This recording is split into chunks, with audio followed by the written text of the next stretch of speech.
Cape Cod is not only a premier vacation destination, but for many of us, it's our home.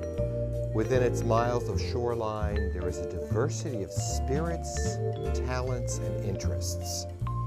Cape Cod Arts and Beyond is a look at you and I who live here and are inspired to create. From the bridges over the Cape Cod Canal to the sand dunes of Provincetown and everywhere in between, we look to profile, highlight some of this artistic spirit. On occasion, we may venture off the Cape as well. Our goal is to educate, inspire, engage, and entertain. Enjoy Cape Cod Arts and Beyond with John Murelle. Hey, thank you for joining me, John Murelle, with Cape Cod Arts and Beyond. I'm here today with Julie Wake, and if you don't know who Julie Wake is, you're going to find out. Julie is the Executive Director of the Arts Foundation of Cape Cod, which I like to consider the sort of the umbrella organization that brings all arts together on the Cape. And if you're like me, you might have heard about it, you might have seen stuff, you might know about the famous Pops in the Park in August, but really, what is the Arts Foundation of Cape Cod and what does it do? So that's why we're here with Julie. Julie Wake, welcome to Cape Cod Arts and Beyond. Thank you for having me. I'm thrilled. Thank you for coming. So first of all, really, if you don't know about the Arts Foundation of Cape Cod, and you're not an artist, but you're like a person who likes shows, you know, that maybe goes to the Dennis Playhouse and Harwich Junior Theater and likes to go see art exhibits at the Kituitt Museum, and maybe there's more things to know. What exactly could you offer someone like that? Well, there's so much going on here on the Cape. It's amazing. It's incredible, the talent. We are a hothouse of talent here on the Cape. And so, as you know, there's anything from museums to theater to poetry slams, the written word competitions, poetry competitions. And so as the new leader at the Arts Foundation, I'm thrilled to be kind of part of this opportunity to really promote and support the arts on the Cape. So for non-artists who are, we call them patrons of the arts, there's so much going on that you could actually, we encourage people to continue to go to Harwich Junior Theater or Kituitt Center for the Arts and continue their memberships and their attendance to all these wonderful programs. If you're looking for things to do beyond that, we actually have a new website called artscapecod.org. Artscapecod.org. Okay. Yeah. And what we do for our artist members is that we promote and market all the things that are going on. So our individual artists and arts cultural organizations, excuse me, enter in all their events, all their showings, their open audition calls, and they list them all on artscapecod.org. Okay. And so we really push that to promote with our patrons to go and see what's going on. So you can see what's happening today, what's happening tomorrow, this weekend. You can make plans. There's free things. There's all kinds of things going on. There is a weekly email news blast, right? That's right. Because I get that. And that is listed by poetry, book signings, book readings, new books, art, music, audition. So basically is that a lot of what's on the website just coming to my email box? Yes. So we've just revamped that listings email. It's changed. Yeah. It's changed quite a bit. And so what we really want people to do, we want to remind everybody how much there is going on year-round, not just in the summer, that we have programming of all our members and non-member or arts and arts organizations that just continually grow and evolve throughout the year. We really want to push people to Arts Cape Cod to really find and see what's going on. And there are dog-friendly, kid-friendly, all kinds of things going on. And so we really want people to go and use that website because just using that website supports the arts. Oh, it does. Okay, good, good. So if you're an artist, like I'm a singer and I know actors and people that are painters. Yeah. How would this organization help them? So we are a member-driven organization. Okay. And so we really want and encourage people to become members. And what that means to be a member at the Arts Foundation is not only access to this wonderful website called artscapecod.org, but you're also contributing to advocacy. We're ramping up right now on our advocacy initiatives. We know that Dan Wolf, who has been a huge supporter of the arts, is leaving his Senate seat. Right. And so what we're working on right now is a bipartisan workshop, tools to help people decide, if their candidates are involved in the arts, know about the arts. Just like tourism, arts and culture is a huge part of the Cape community. And so we want to make sure that this new candidate really understands how important the arts are to the Cape. And so that's one of the strong membership benefits, is that we are advocating on behalf of arts and arts organizations on the Cape. It's also an awesome opportunity to network with other members. And so that's some of our new initiatives this year, is that we're going to try to get members together a few times this year with little workshops, things that they have requested. We have a PR workshop, how to, promote your own work. Is that right? Yes. Oh, yep. okay. We're going to have something going on with Matt Pitta. So we're partnering from up. XTK, WXTK, yes. Yes, and so we're partnering up with different experts locally that also support the arts and want to see everybody really be able to professionally market their own arts and programming. So we're doing that. And then at the end of this year, we're working on a Creative Collaborative Conference. And so that will bring all of us together. We'll have programming, educational, networking, awards, and that will be a really interesting, it's right at the beginning stages of planning. And so that will happen beginning of November 2016. Okay. So stay tuned for that.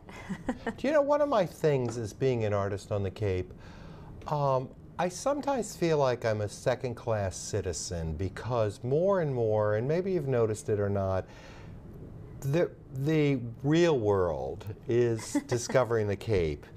And we always sort of get trumped by someone who's from Boston or New York, and sometimes they do have more experience, but immediately if you hear somebody comes from New York or from Boston, oh, they must be better. But please say yes. Aren't we in agreement that a lot of us make a choice to live here, and some people make a choice to live in Boston? We'd like to be taken as seriously as other people. There are magnificent artists, actors, set designers, singers, and voice teachers that would like to be taken as seriously as people that come from other places. That is an excellent topic. That is a really good topic, and I totally understand what you're saying. And because we have attracted just amazing talent down here. People come here for the light, they come here for the serenity, they come here for the architecture. I mean, we have a whole area on the Outer Cape that was like at the beginning of modern architecture. I mean, people don't realize that we are on the forefront of a lot of innovation, artistic and cultural innovation here. And I get what you're saying. It's an interesting topic that I think at the Creative Collaborative we should talk about. Okay, yeah, good, yeah. Great. Did I hear talk of an app? Do you have an app? Actually, we don't have an app, but the Cape Cod Chamber has an app. And so galleries and other cultural organizations can enter in their information, and you can find like galleries, and they're not event-based, they're really kind of location-based. Okay, all right, good. But it's evolving, so it might have, we work closely with them to kind of feed our events into their app. Hasn't happened yet, but we're working on it. Okay, yeah, I'm sure all that takes time. It takes a little time. Yeah. Wendy Norcross, who I'm sure you know from the Chamber of Commerce, talks about an arts economy, right? We have an arts economy, yeah, creative We do? economy. We do? Like people are making money? Not just the restaurants, but everybody, yeah, right? Yeah. We are just as, I think, as strong as tourism, that people come here for arts and culture. And the Arts Foundation will be looking at that and asking some questions and doing some surveys and some studies this year. We're working with the county or the Cape Cod Commission to come up with a feasibility study on, what people are doing when they're here. And, we know, like, Heritage Gardens in Sandwich, they're the third most visited place on the Cape. Is that right? Yes, like people flock there. I know I go there a lot with my kids. And that they've really created not a year-round, because they're not open year-round, but a local and tourism destination. And so it will be interesting to see, how arts and culture play a role in that creative economy. Good. Because I believe it's very strong. I mean, even buying homes here, you want to buy a house in a cultural district. I do, yeah. I do too. Yeah. I like eating out. I like going to the beach, but there is more, right? Yeah, what happens when it's raining? We have so Now, much to do. Your big event of the year is usually in August, right? August 14th, Pops by the Sea. And that's on the green? Hyannis Green, yep, 505 with Keith Lockhart. Right, of the Boston Pops. Of the Boston Pops. Who is internationally known, and we'll let him come and perform in his group. And you usually bring some sort of entertaining guest conductor, right? I remember Julia Child. Yes. And last year was Maury Povich and Connie Chung, yes. Yep, and Charlie Gibson. Yep. And do we have anybody this year yet? Oh my, that is the million-dollar question. Oh, come on. I don't have them confirmed yet, but I will let you know when we do. Good. I'll announce it. Yeah. Yes, we have some exciting. It sells out pretty quick, right? We sell out. Well, we don't really sell out. It's a huge event. I'd love to say, oh, we sell out, so buy your tickets, but we would love you to buy a ticket. Okay, yeah. And the one thing people should know about Pops by the Sea is that is the Arts Foundation's main fundraiser of the year. That helps us keep doing our work year-round. We're not a strong state-funded organization. We get some funding from Mass Cultural Council and some funding from Barnstable County, but we really, to sustain and to be able to advocate and be able to support the arts in a broad sense, we really need people to buy tickets and come to that concert, because that is our major fundraiser of the year. Good. We do other things, but that is our major fundraiser. And so I think people need to keep that in mind. I know that there has been, some people complain that we're bringing a Boston symphony, but this has been going on for... It's tradition. 31 years. Of course, it's tradition. People love it. We love Keith Lockhart. We want him to come back. We know we have an amazing symphony here, the Cape Symphony, with Jung Ho, and we love him. But this is our major fundraiser. We really want people to come and show and support the arts. So when you buy that ticket or you buy a table, that is going into the creative economy. So what we do is we try to raise funds all year long so we can grant fellowships and grant and provide grants for creative initiatives. Sure. And that's not just for artists, but that's for like social service agencies that are doing artistic or creative programming within there, because the arts get cut. Good. So we want to grant these art teachers these opportunities to keep going with these really interesting ideas that nobody else funds but the Arts Foundation. Terrific. Yeah. So if you're interested in this, and I sure hope you do, because you're watching Cape Cod Arts and Beyond, remember that Julie Wake is the Executive Director of the Arts Foundation of Cape Cod. We'll put up the website. We'll put up her phone number. Give her a call, see what's available for you, and share it, because it's here for us, you and me who live on the Cape. Julie, I want to thank you for coming. You're a great guest. Totally exciting. I know we could talk another hour. Maybe you'll come again sometime. Absolutely. Thank you. Thank you so much. Cape Cod Arts and Beyond with John Murelle is brought to you by the Voice Studio of John Murelle. conveniently located for over 10 years on Route 6A in East Sandwich, offering vocal instruction for young teens through adults. The studio provides lessons to singers who are seriously interested in all aspects of singing, from vocal technique to ear training, sight singing, music history, audition preparation, and language study. The students of the studio frequently present recitals and concerts, both classical and popular. In the past, we have performed at First Night Sandwich, First Night Chatham, at the Forestdale and Oak Ridge Schools in Sandwich, the Barnstable Senior Center, the Osterville and Sandwich Library, and many local nursing homes. For university and conservatory interested singers, Mr. Murelle students are regularly accepted and often receive generous merit scholarships into high-level music schools.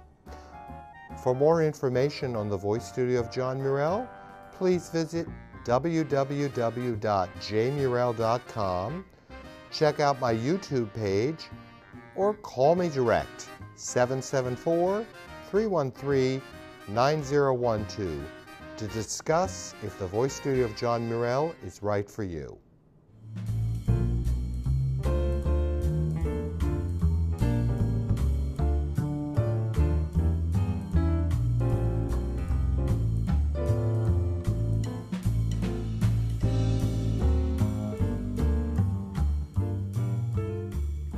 You know, nothing says movies to me more than Raisinets. And here we are at one of my favorite places to see a film, is the Cape Cinema. On the grounds of the Cape Cod Center for the Arts, it is a beautiful, generous, gorgeous, historic place. I'm here with Eric Hart, who's in charge of the Cape Cinema, and he's going to tell you why I think it's such a fabulous place. Thanks for coming on, Eric. Right. So, when, who, what, how many seats? Well, we'll start with the beginning. The Cape Cinema was designed by Alfred Poor, and the outside of the cinema looks like a church in the front, designed after the Congregationalist Church in Centerville. If you go through the town of Centerville, you'll say, gee, it looks like just like the Cape Cinema, or vice versa. The sides of the cinema look like a cow barn, because the cinema grounds were at one time a cow pasture before it was bought to be by Raymond Moore in 1930 to build a cinema. First, they built a playhouse next door in 1926, and then in 1930, they built a cinema. And designed by Alfred Poor, who was an architect who did the Wright Brothers Monument in Kitty Hawk, North Carolina, and he did a lot of housing projects and things like that in New York. The Red Hook housing project in New York City, a lot of urban type housing projects. And so he was the designer of the building, and what the cinema is most noted for is the mural. The 6,400 square foot mural at the time was the largest mural in the world. It was designed by Rockwell Kent and Joe Malziner, a very famous set designer who did a number of different sets for musicals in the 1930s. He actually painted the mural and installed it. And 3 days before the cinema opened, Rockwell Kent came here and he did some final touch-up work on the mural and signed the mural. Does it have a name, the mural? It's called The Heavens. The Heavens, great place. And really inspired by the fact that Kent, he's most famous for his oil paintings in the Greenland and in South America, and he lived in Greenland for quite some time, and I think he was really inspired by the sky, the night sky in Greenland, and he painted a number of paintings depicting the night sky, and so that was the inspiration for the mural. How many seats does the theater have?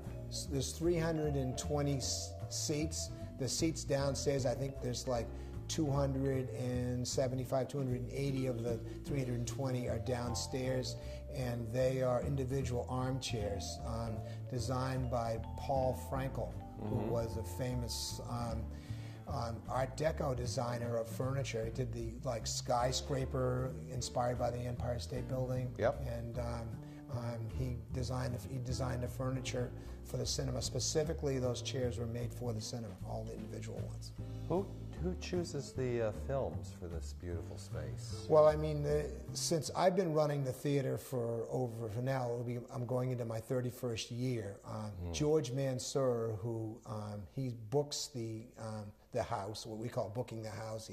He makes all the deals and negotiates the films. He's been booking films all over the East Coast since the late 1960s. One of the first people to bring sort of art cinema out of the big cities. And he's still at the age of 80, he's almost 82, he still is a film consultant for the Angelica in New York. Okay. And so the type of films that are shown at the Angelica, kind of art films, foreign language films, and different independent American films are first sort of showcased at the Angelica, and then they move out into the countries, into different venues around the country. Well, I'm definitely glad you're here. Besides the films, you offer the Metropolitan Opera in HD. Can you explain to people that may not know about this what exactly it is? Well, the Metropolitan Opera has some special operas that they do on Saturdays, and they film the Met live and then broadcast it over satellite. And we pick up the satellite feed and show it live here on digital high resolution projector. And it's completely successful, right? It's hugely successful. It's really the main reason why I've been able to stay open in the wintertime, is that there's really a tremendous amount of community support for the Met right here. And what about, isn't there something with the National Theatre? Oh yeah, the National Theatre from London. The same idea that they have on I believe it's Thursday afternoons in London.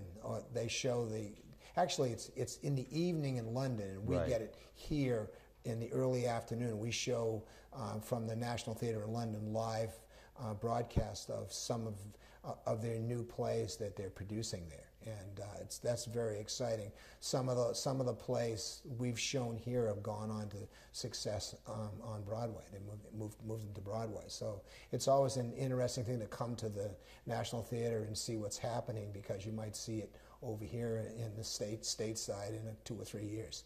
Well, I couldn't be happier that you have kept this theater alive, bringing what I guess we call art cinema, the Met, the National Theatre. Please keep doing it for another 30 years. Is that how many years you've been doing it? Yeah, 30 years. Right. Going into my 31st year. Congratulations, and thank you very much, Eric. Right.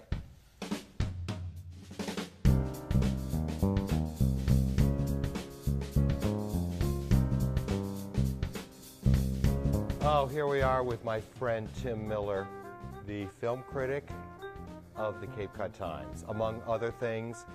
And here we are at the Cape Cinema, one of the most beautiful, generous, comfortable places to be. If we were going to give it a class, it'd be like riding first class on a plane, right? Absolutely. How does this generous and beautiful environment change how you view a film, Tim? Well, good question. The movies, going to movies, one of the great things about movies is that they can be a communal experience. So when you're in a place like this, it becomes more of an event, sort of more like the type of experience that I had maybe in the 60s as a kid, going to big ornate theaters in Detroit. Whereas now, with the advent of cineplexes, say in the 70s, that experience became, reduced, and you have to look harder for a place like this to experience movies. For example, my kids, I took them to the Coolidge Corner to see Lawrence of Arabia, because I wanted them to see Lawrence of Arabia have that big screen epic theater experience, and I think that as far as the Cape, the Cape Cinema certainly provides that in a way that a lot of other theaters can't quite in the same way. And speaking of like communal experiences, you must get frustrated with cell phones and phone calls and even just people having conversations around you. Do you find that that's cleaning up, or people are being the same, or how do you deal with it? Because it goes right through me. Yeah, it drives me nuts too, especially, I mean, I wonder sometimes when somebody is at a movie theater and they're playing some game on their phone or going through Facebook, especially once the movie started, it's like, why did you come here? Right, yeah. And in the meantime, it really is, because it's dark and somebody has the bright light of the phone, it is distracting. I mean, I have to do, if somebody is in the same row as I am, I'll just do this until it's over. Oh. I'm not going to say anything because that's kind of a can't-win situation. Well, you're in a can't-win situation. It's like when, if people are talking. It's like, if you don't say anything, it ruins the experience sometimes. So there have been times where I've had to get up and move rather than turn around and give them a hard time, because even though it's justified, I still feel like a jerk. So it takes me 10 minutes to get over feeling guilty about saying something. So you can't win. Right. That hasn't happened to me in a while as far as the talking. But now it's the cell phones, and it's not horrible, but it's still, it definitely happens, and it's not relegated to young people. I mean, older people do it too, and it drives me nuts. Yeah, it does drive me nuts. I agree. Short attention spans.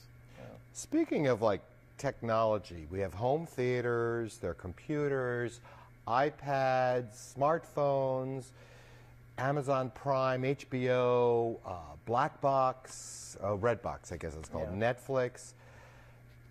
Has this changed like how you think people view films and observe films, or do you think it's the same, or how does it affected you? I know I gave you like a list of 500 that's okay. things. It's sort of, in a way, it's just an extension of what happened with the when video came about. The good news is that more obscure films are more accessible now. So young people can, if they see a Truffaut movie, and it's like, oh my gosh, I love this guy. In the past, I mean, before we had video, you would have to wait for them to come to a repertory theater. I mean, you'd be lucky if you got to see 3 or 4 Truffaut movies in your life, unless you lived in New York or Boston. Right.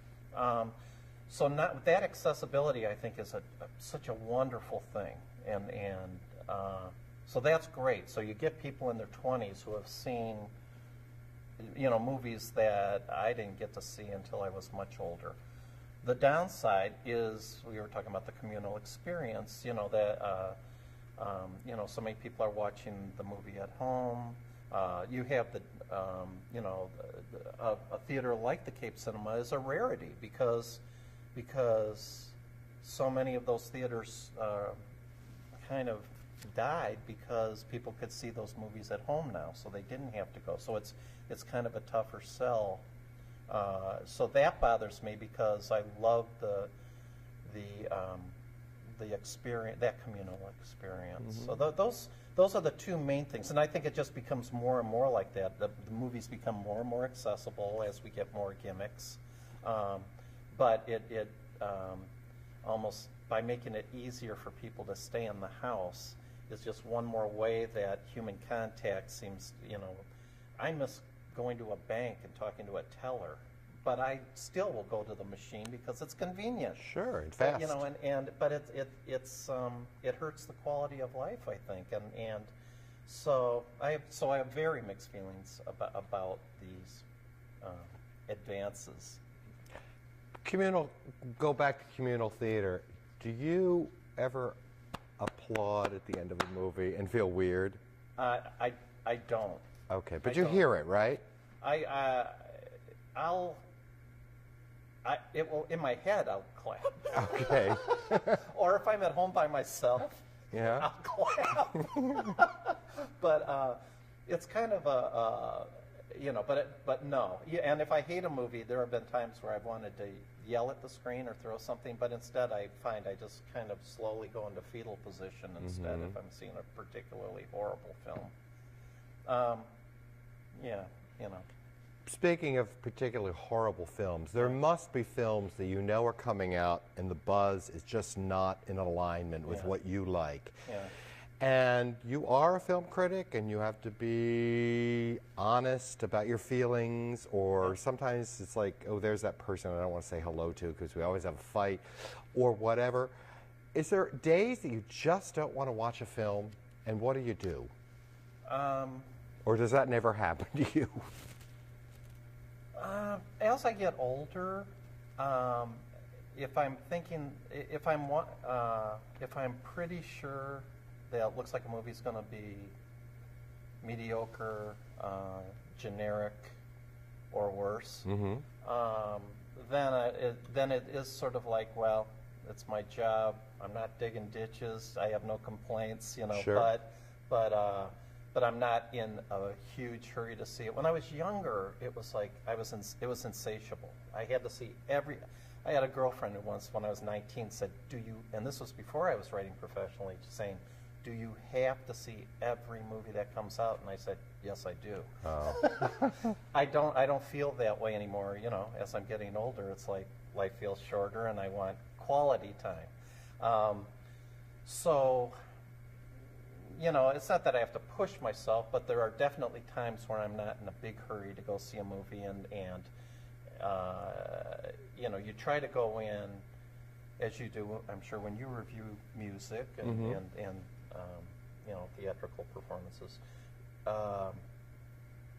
You, like you said, you have to be, the two biggies other than accuracy is being honest and being fair. So if let's say it's a genre that I'm not particularly thrilled about, well, I have to take that into account and not rip a movie because I don't like the genre. Unless it's torture porn, then I'll happily rip it for its genre. Okay. But if it's, if it's involving the occult, movies about the occult aren't my favorite. Okay. So I have to gauge that and go, okay. In fairness, though, how is this movie doing what it's supposed to be doing? And it's not trying to read the minds of a different movie goer. You have to be true to yourself and express yourself. But there's still that fine line of making sure you're being fair to the movie too, and not bringing certain personal biases into it where you're being unfair. Okay. All right. That sounds good. I was in New York last week, and I saw a show live, and I loved it for various reasons. And it was a Broadway show, and the review was weak. So I tell my friends, "Oh, I saw it, I loved it," and they just completely said, oh, "Well, the New York Times didn't like it." Yeah. It sort of like gets me because my opinion didn't count. Well, and that, to me, that's ridiculous. What I would have said if I were you is, I don't care. Your opinion, to me, is as important as the New York Times opinion. I just had a conversation with a friend yesterday about this. It's not like critics are delivering some opinion from on high that is the definitive opinion. Opinion actually is just a part of what a critic should be doing anyway. But whether you like it or not, that's important. But if that's all there is to it, thumbs up, thumbs down is very limited. I see. And it's explaining why you like something, why you didn't like something. What significance a film has, what themes it's dealing with, not to all of a sudden become, English lit term paper-ish, but for the simple reason that that's one of the, what am I getting out of this movie or theater piece? Is it just enjoyable, which is fine, or is there something that resonates that tells me something about life that I can take out of it? And in terms of opinion, to get back to that though, it's just, you know, who says that the New York Times person, why would that person's opinion be any more important than yours? There is, I mean, a difference perhaps can be informed opinion, whereas like if somebody sees something that's incredibly derivative, Yes. but they're not, they haven't seen the original, so they think it's fresh. And whereas then, I mean, that's still okay. Their opinion's still okay, but the thing is, they're not aware of the fact that Brian De Palma tends to make movies that are, I would say, rip-offs, or you could say homages to Hitchcock. Okay. But if you haven't seen the original Hitchcock, you would think, oh my gosh, this guy his stuff is so unusual. It's different than anything ever done. Well, you know, the professional critic hopefully has enough experience where they've seen enough movies. Like when people ask me, how do I become a movie critic? Mm-hmm. One of the first things I say is you've got to watch a lot of movies so that you have that informed opinion, so that you know you have a better sense of where something came from. Makes complete sense. But in terms of opinion, that still doesn't mean that person has better taste than somebody who is new. You could argue, well, the person that's new to movies, they have fresh eyes. Exactly. I mean, isn't that just as good in some ways? So, you know, I don't buy that. You know, opinions of I don't care. People come up to me and they'll say, you know, if you like a movie, I know I'm going to hate it. Mm-hmm. And if you hate a movie, I know I'm going to like it. And they think that's going to bother me. That doesn't bother me. Sure. Because I go, well, I'm serving a valuable service for you. If I love a movie, I suggest you don't go see it. Right. Yeah, exactly. You know? Yeah. Speaking of loving a movie, I always like to ask this as we finish up. Desert Island. Tim Miller's on a desert island. He's got his own DVD player. He gets to take one DVD that he can watch over and over again. What would it be and why? It would be Almost Famous, made in 2000. It's about a 1970s teenage rock critic. And it's for a lot of reasons. One is, you know, it's some of it's kind of humorously obvious. It's about a young journalist, someone growing up in the 70s, someone who loves rock music. Actually, the main character's last name is Miller. I mean, there's so many ways. The kid's high school theme song in the movie was our song when I was a senior. I mean, there were just so many things to relate to. But it's so much more than that. It's a celebration of writing. It's a celebration of rock music. It's a celebration of friendship and camaraderie. But the main thing that I tell people is it makes me feel good to be alive. You know, and what better thing for a movie to do? So, so if I'm there alone on a desert island, at least I'll feel pretty good while I'm watching the movie. Oh, good. Yeah. Good. I'll check it out. Oh, you haven't seen it? No. Oh, you should check it out. I will. I think you'd like it. So, Tim, it's always great having you on the show. You were on about 4 or 5 years ago, and you just can talk and get us excited about films. Would you come on again and again at some other point anytime, in the future? Sure. Great. Yeah, it's always fun to talk to you, John. So we like talking about all aspects of arts on Cape Cod Arts with John Murelle. And we had Tim Miller today from the Cape Cod Times. Thanks a million, Tim. Oh, sure. Thank you, John.